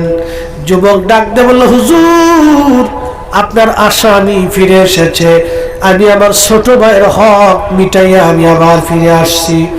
আবু যর গিফারি, আপনি রাসূলুল্লাহর বুজুর্গ সাহাবী, আপনাকে 3টা দিন অনেক পেরেশানির মধ্যে রাখছিলাম, দয়া করে আপনি আমাকে মাফ করে দেন, ক্ষমা করে দেন। আপনাকে চিন্তার মধ্যে ফেলে দিয়েছিলাম হুজুর, ক্ষমা করে দেন, আমি আসামি ফিরে আসছি। আমিরুল মুমিনিন, আল্লাহর ফয়সালা অনুযায়ী আপনাকে মৃত্যুদণ্ড আমাকে দিয়ে দেন, আমার কোনো আপত্তি নাই। একবার জোরে বলা যাবে কি আল্লাহু আকবার? আমরা সেই মুসলিম, ইশারা করলে নদীর পানি উজানের দিকে রওনা হইছে। আমরা সেই মুসলমান, আল্লাহর আকাশের দিকে তাকাইলে আকাশ থেকে পানি নেমে আসছে। একসাথে বলবেন সুবহানাল্লাহ। মরক্কো চিনেন? মরক্কো চিনেন? এবছর ফুটবল খেলা ভালো একটা খেলছিল, একটা মুসলিম কান্ট্রি, আফ্রিকা। 99% সুন্নি মুসলমান। মারহাবা কইতেন না আপনারা? আমাদের এই উপমহাদেশে সুফিরা, আল্লাহর ওলিরা আমাদের কাছে দ্বীনের দাওয়াত নিয়ে আসছিলেন। কি কথা কর ঠিক কিনা? এটা সত্য না মিথ্যা? চির সত্য কথা। ওলিরা এদেশে ইসলাম নিয়ে আসছেন। তো মরক্কোতে যিনি কালেমার দাওয়াত দিয়েছিলেন, আজ থেকে 800 বছর আগে শাহজালাল ইয়ামানি এদেশে আসছিলেন। আর 800 বছর আগে মরক্কোতে কালেমার দাওয়াত দিয়েছেন, তার নাম হযরতে ইমাম মুহাম্মদ ইবনে সুলাইমান জাজুলি। মুহাম্মদ ইবনে সুলাইমান জাজুলি ছিলেন আজ থেকে 800 বছর আগের মরক্কোর ইমাম। এত মুসলমান ছিল না। তো মরক্কোর একটা প্রদেশ আছে নাম বারবার। এই প্রদেশটা শুধু মরু অঞ্চল, বেশিরভাগ মরুভূমি। তো এই বারবার অঞ্চলে তিনি গেছেন কালেমার দাওয়াত পৌঁছানোর জন্য। তো মরুভূমির ভিতর দিয়ে চলতে চলতে চলতে চলতে জোহরে রক্ত হয়েছে, কিন্তু ওনার পানি শেষ হয়ে গেছে। মরু অঞ্চল, পানি না থাকলে কত বড় বিপদ আপনি বুঝেন। তিনি চিন্তায় পড়ে গেলেন যে আমাকে ওযু করতে হবে, নামাজ পড়তে হবে, তা আমি এখন কি করি, পানি কোথায় পাই? হযরত মুহাম্মদ ইবনে সুলাইমান জাজুলি পানি খোঁজার জন্য মরুভূমির মধ্যে দৌড়াইতে লাগলেন। লক্ষ্য করলেন বহু দূরে জঙ্গল দেখা যায় মরুর পাশে।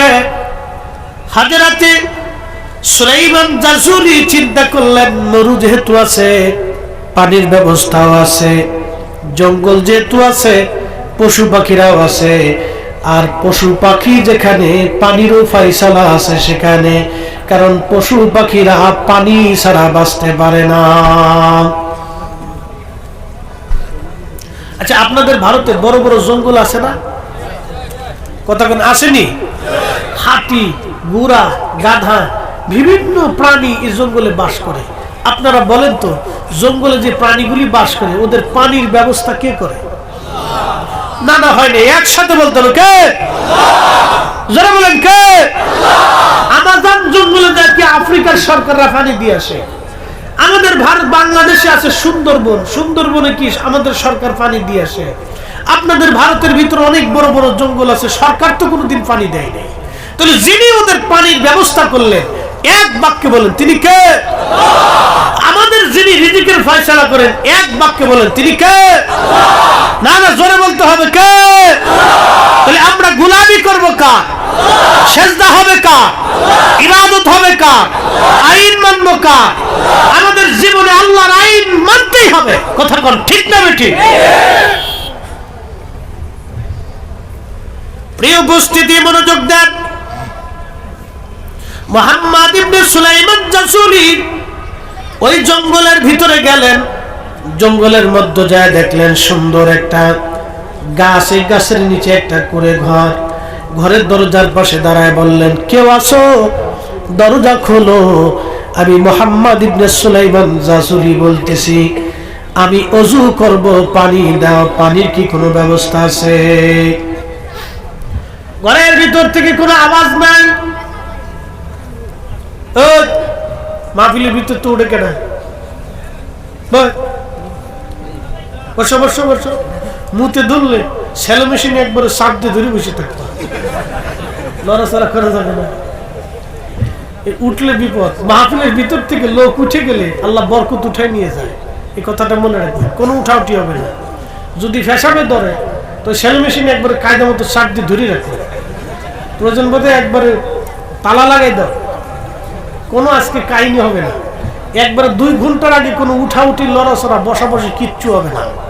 উঠলে কিন্তু মামলা করে দিব, এফআইআর করে দিব, আজকে দাঁড়াবো, কোনো কাজ হবে না। একসাথে জোরে বলেন আল্লাহু আকবার। বলেন না ইয়া রাসূলুল্লাহ। কষ্ট হচ্ছে? আর কিছু সময় চলবে। আমরা মুসলমান, কথা কোন ঠিক কিনা? তো কি মুসলমান, এটার পরিচয়টা আজকে দিয়েছে। মুসলমান তো কিতাবাত মুসলমান, এটা বুঝার দরকার। আমরা কোন জাতের মুসলমান এটা বুঝার দরকার। হাইলাকান্দিবাসী সুলাইমান জাজুলি ডাকে, কেউ আছো? দরজা খোলো। আমি ওযু করব, নামাজ পড়ব, পানির বড় দরকার, কিন্তু ঘরের মধ্য থেকে কেউ পানি আনে না, দরজাও খুললো না।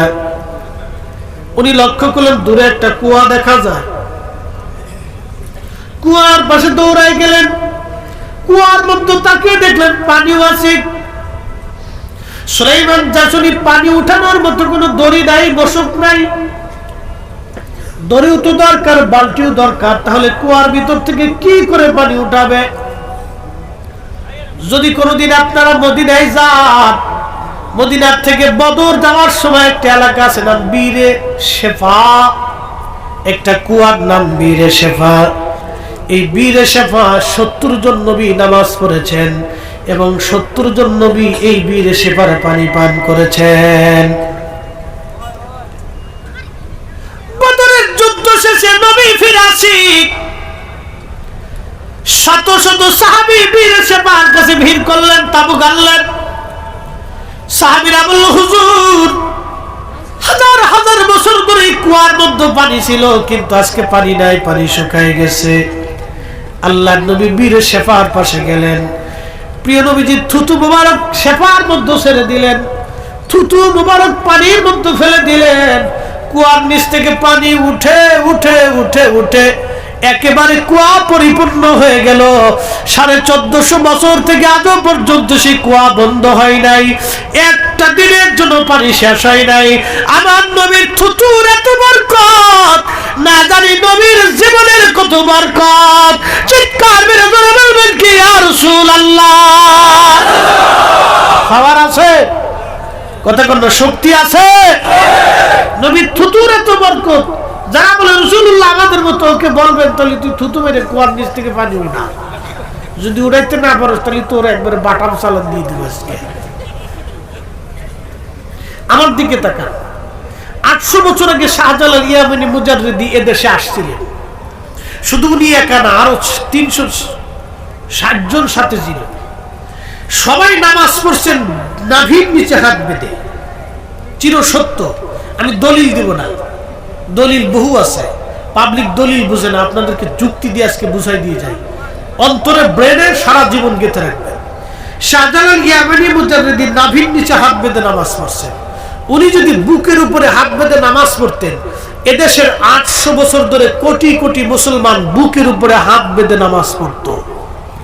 উনি নাভির নিচে বাঁধছেন বিদায় মুসলমানরা 800 বছর ধরে নাভির নিচে বাঁধে। 3 রাকাত বেতের নামাজ পড়ছেন বিদায় 3 রাকাতই বেতের চালু আছে।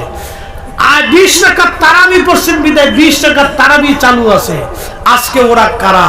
আমার জানাজায় ভেজাল বাঁধাইছে, আমার নামাজে ভেজাল বাঁধাইছে, আমার দুয়ায় ভেজাল বাঁধাইছে, আমার তারাবিতে ভেজাল বাঁধাইছে, রমজানে ভেজাল বাঁধাইছে, সালাতুল ঈদুল ফিতর ঈদুল আজহায় ভেজাল বাঁধাইছে, আমার তাহাজ্জুদে ভেজাল বাঁধাইছে, আমার ওই তারাবির কি বলে বেতের নামাজে ভেজাল বাঁধাইছে, আমার দুয়ায় ভেজাল বাঁধাইছে, আমার মসজিদে ভেজাল বাঁধাইছে, আমার মুসলিম পরিবারে ভেজাল বাঁধাইছে, আমার সমাজে ভেজাল বাঁধিয়েছে। ওরা কারা? অবশ্যই ওরা এদেশে ইসলামের দুশমন। কথা বলেন ঠিক না বেঠে?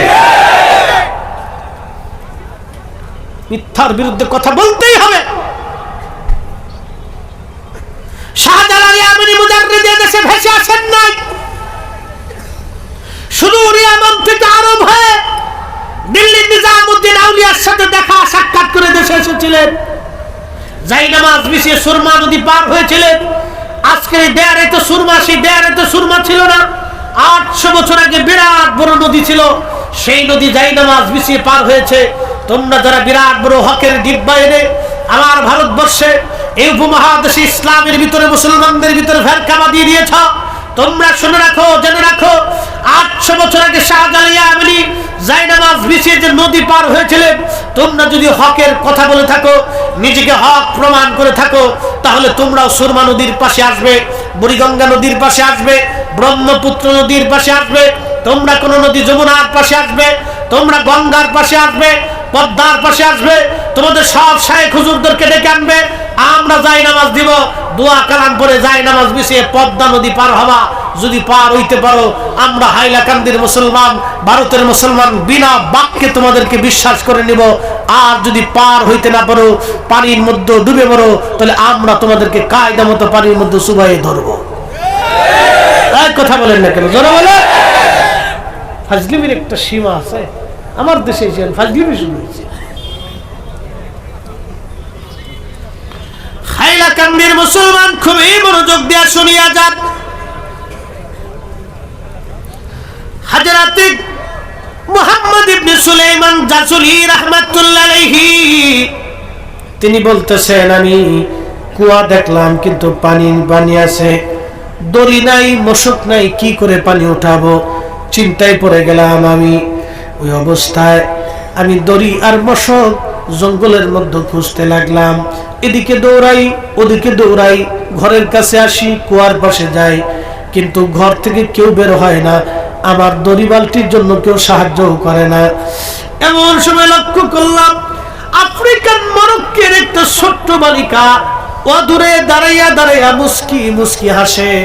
জিজ্ঞেস করলাম, মারে তুমি দূরে দাঁড়ায় দাঁড়ায় মুস্কি মুস্কি হাসো, দরিয়ার মশক কি তুমি সামলাইছো? ছোট্ট মেয়েটা ডাক দেখায়, না হুজুর, দড়ি মশক আমি সামলাই নাই।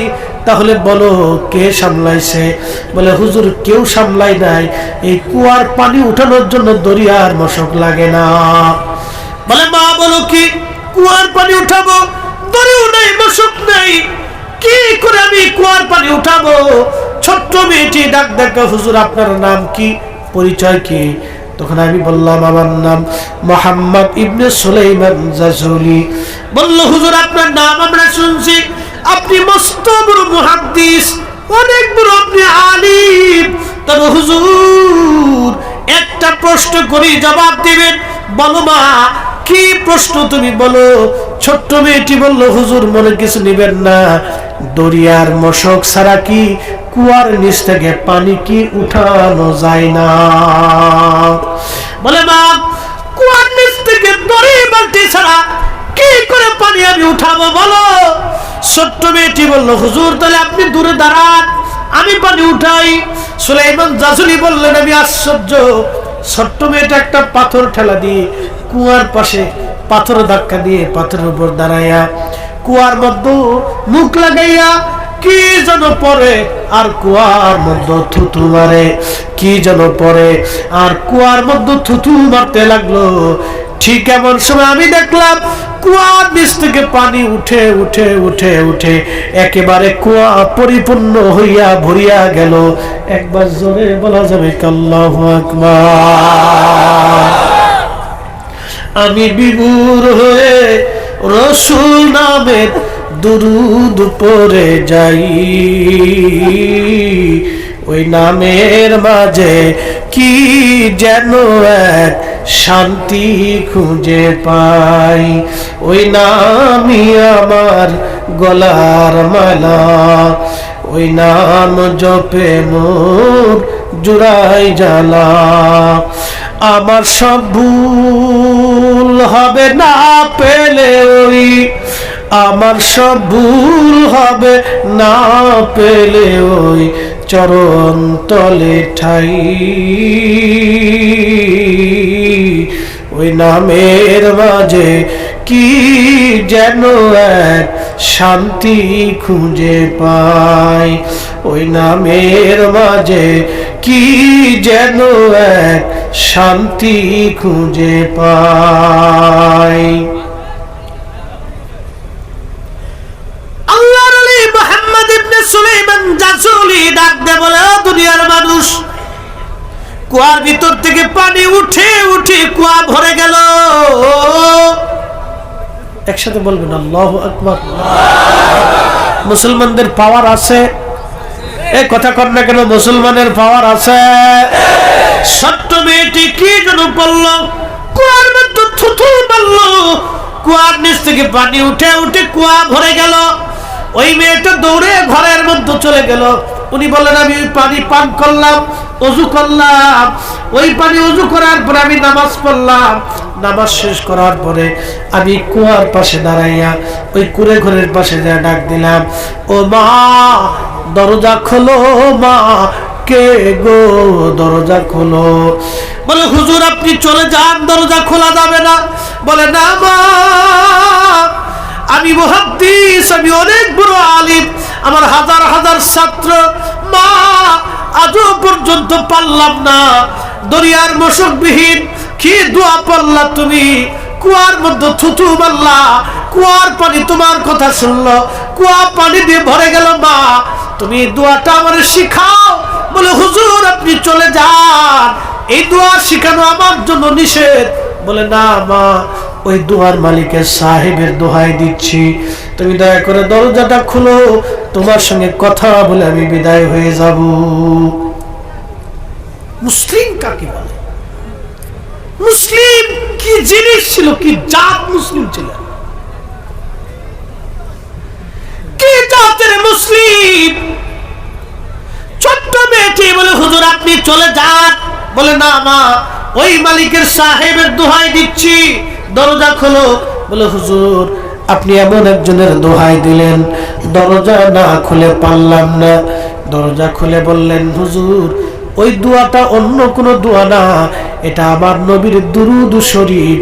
একবার জোরে বলা যাবে কি আল্লাহু আকবার?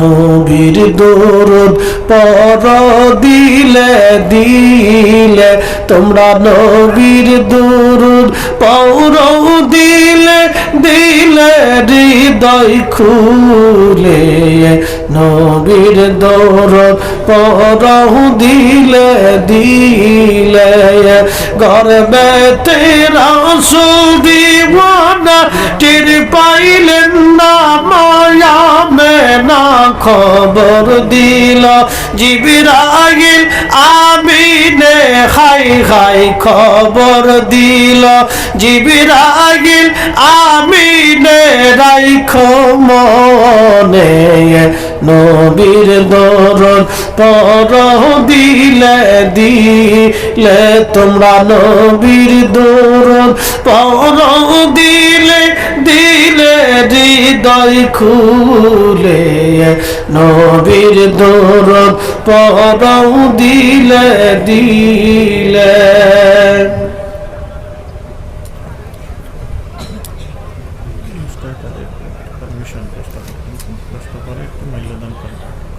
আচ্ছা ঠিক আছে, ও আমারও শেষ।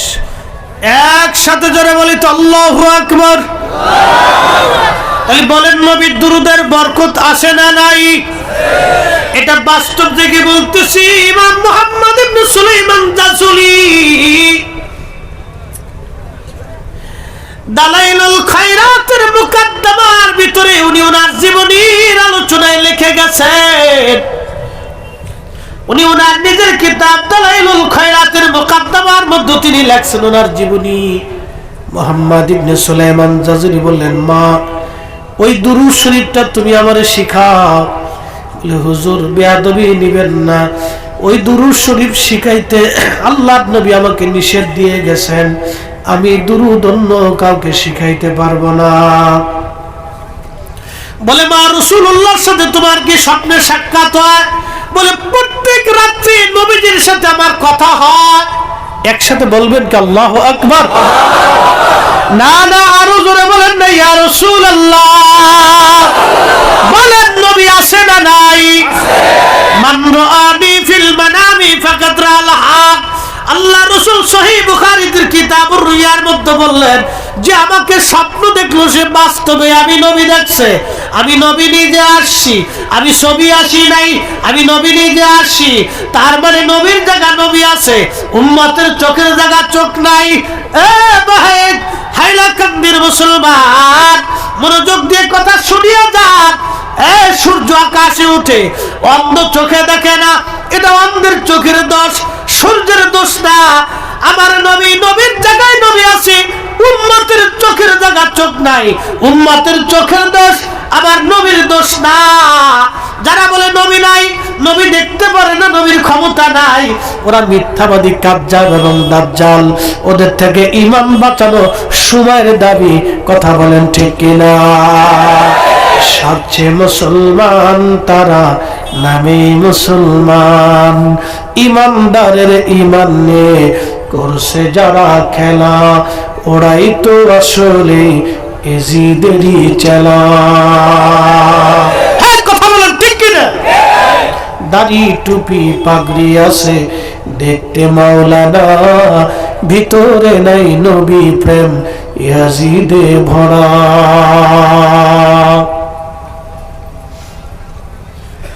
মেয়েটা ডাক দে বলল, হুজুর নবীজি নিষেধ করে গেছে দুরূদ শিখানো যাবে না। বলল, মা রে, তাহলে আমি কি দুরূদের বরকত শূন্য হব? বলল, হুজুর না, আপনি খোঁজ করে দেখেন। সুলাইমান জাজুলি বের হয়ে গেলেন, তাম দুনিয়া ঘুরে ঘুরে, মরক্কো থেকে ইরাক, ইরাক থেকে ইরাক, ইরাক থেকে ইয়ামান, ইয়ামান থেকে জর্দান, সিরিয়া, লেবানন, ফিলিস্তিন, Libya, Tunisia, Algeria, Nigeria, সমরকন্দ, Bukhara, Uzbekistan, Afghanistan, Pakistan, পৃথিবীর এমন কোন মুসলিম দেশ নাই যেই দেশে না গিয়েছিলেন। কাতার, দুবাই, কুয়েত, বাহরাইন, সৌদি আরব, মক্কা, মদিনা, তাম পৃথিবী ঘুরে ঘুরে ঘুরে ঘুরে আমার নবীর 500 দুরূদ শরীফ তিনি জোগাড় করলেন। একবার জোরে বলা যাবে কি মারহাবা? আজকে ওরা কারা? ওরা বলে দুরূদ ইব্রাহিম ছাড়া আর কোনো দুরূদ নাই।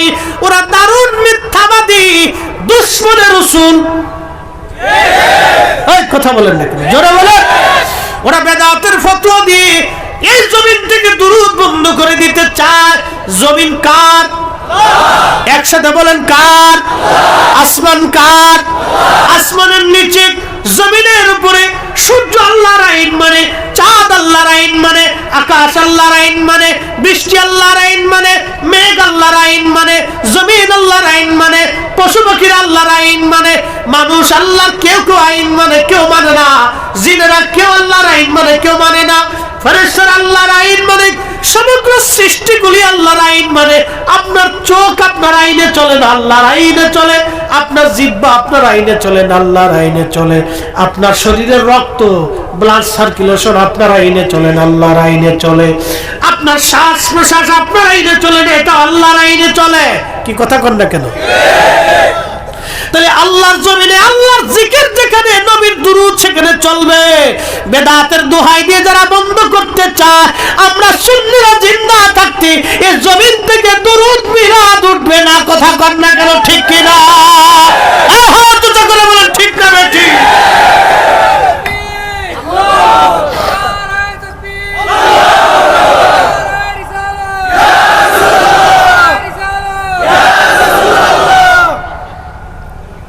মিলাদ দুরূদ চলবে? একসাথে বলুন, চলবে? চলবে? দোয়া চলবে? কোরআন খতম চলবে? জিকিরের মাহফিল চলবে? মিলাদুন নবীর মাহফিল চলবে? ও বেদাতের ফতোয়ার গোষ্ঠী কিলাই। এই কি কথা বললে কেন? বেদাতের ফতোয়ার গোষ্ঠী, আস্থা গোষ্ঠী কিলাই।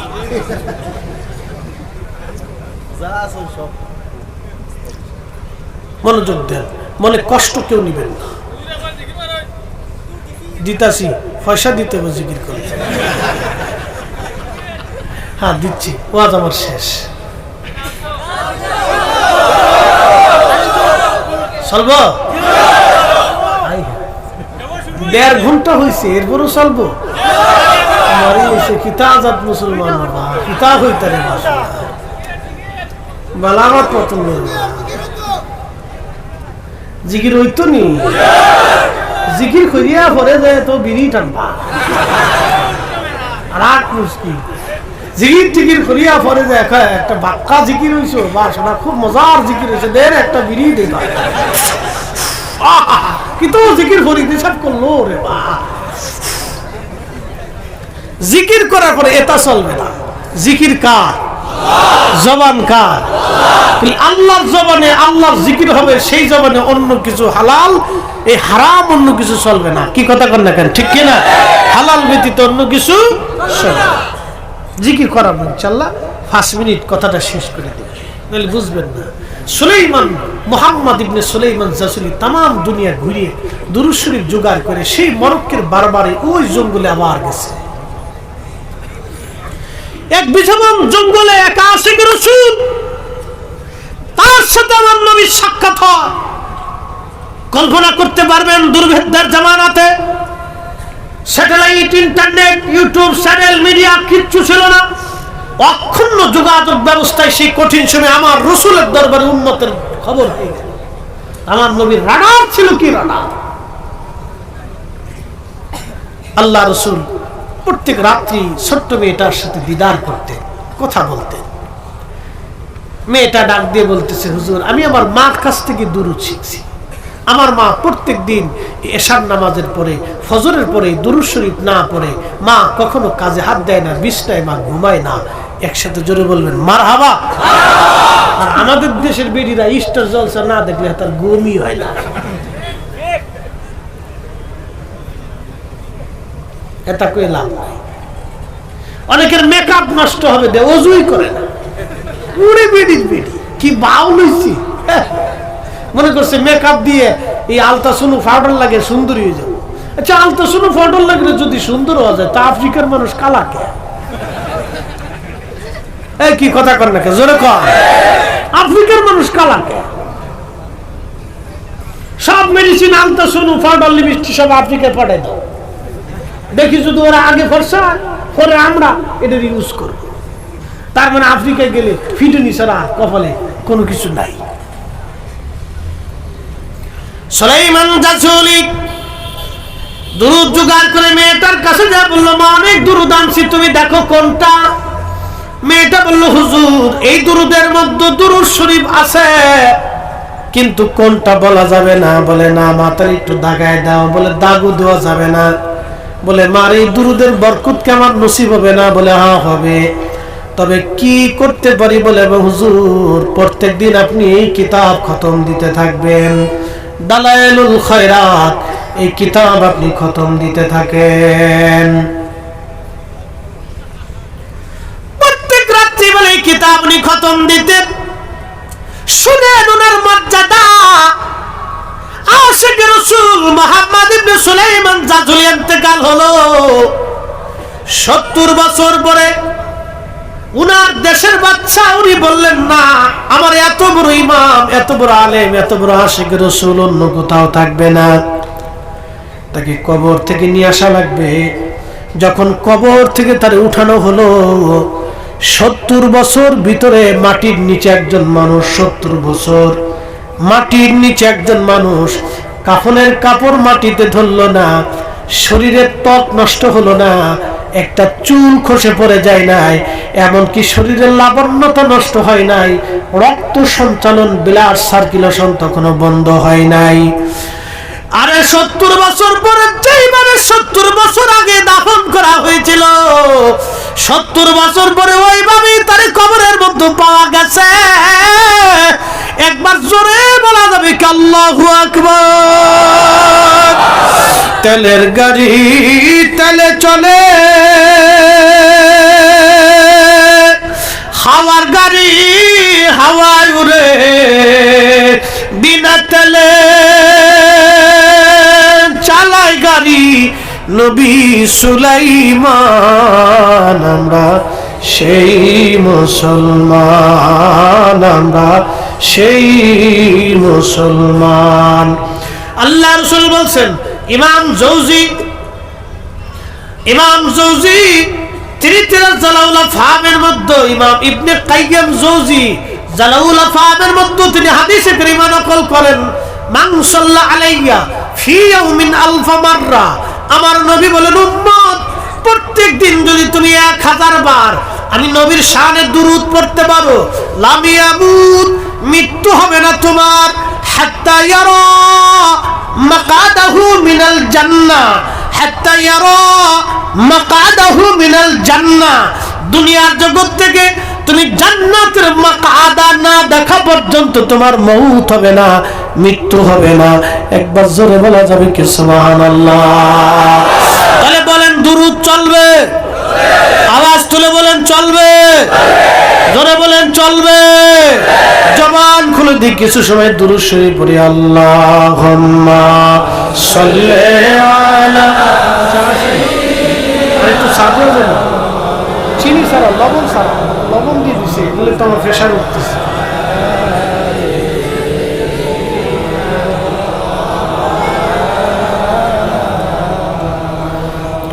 জবান খুলে দেন, একটু জিকির করেন লা ইলাহা ইল্লাল্লাহ। হ্যাঁ জোরে জোরে।